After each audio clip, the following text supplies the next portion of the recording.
Why are so many European monarchies German-descended? All of the following countries have German-descended monarchies: Spain, Belgium, the Netherlands, Luxembourg, the United Kingdom, Norway, Sweden, and Denmark. Why do monarchies not just marry people of their own nationality?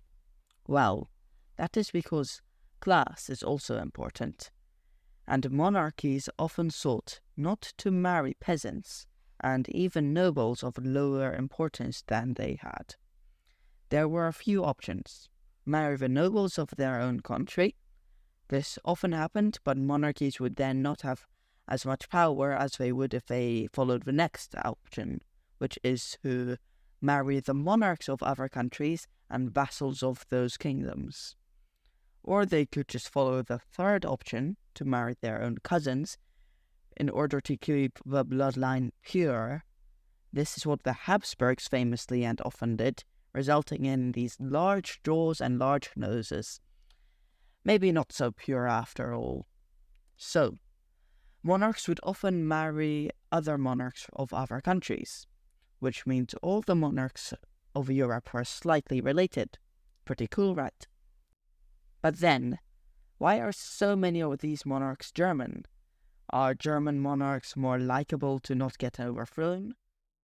From the years of 962 to 1806, a large empire called the Holy Roman Empire existed in Central Europe. Most importantly, modern-day Germany.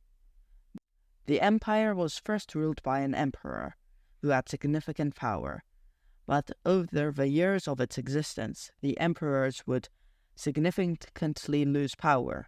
Within the empire, there were many small German states, often consisting of just a city, some farmland, and some smaller towns.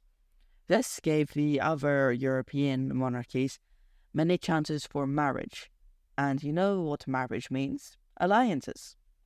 Often these small German states would have powerful positions in the Holy Roman Empire, such as being able to elect the emperor. These were called electorates.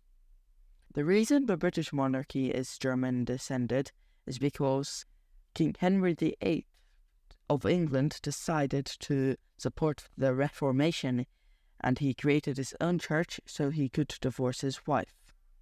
When he died, his son took over and reigned for 6 years. Then this lady took over and ruled for 9 days, and finally, the daughter of King Henry took over, and she was called Mary, commonly known as Bloody Mary. She was a Catholic and killed many English Protestants and sought to reverse the English Reformation. After her reign, Queen Elizabeth was crowned queen, and she reversed what Mary had done. This would continue for long, and England would later be plagued by the English Civil War. Eventually, in 1714, the Parliament decided that George, the Elector of Hanover, should become the King of Great Britain. By now, Scotland and England had united since that happened 7 years earlier in 1707. Hanover is a region in the northeast of Germany, in case you didn't know. It was originally decided his mother should become the Queen of Great Britain, but she died due to a stroke. Thus, her son was chosen. His family were Protestant, and the land of Hanover was also mainly Protestant, Lutheran to be precise. And that is how the United Kingdom got a German-descended monarchy. I hope I have been able to explain to you why many monarchies are German-descended, and please send this video to a friend so they can find out how as well. Thank you for all of those who have subscribed, and I shall see you again soon.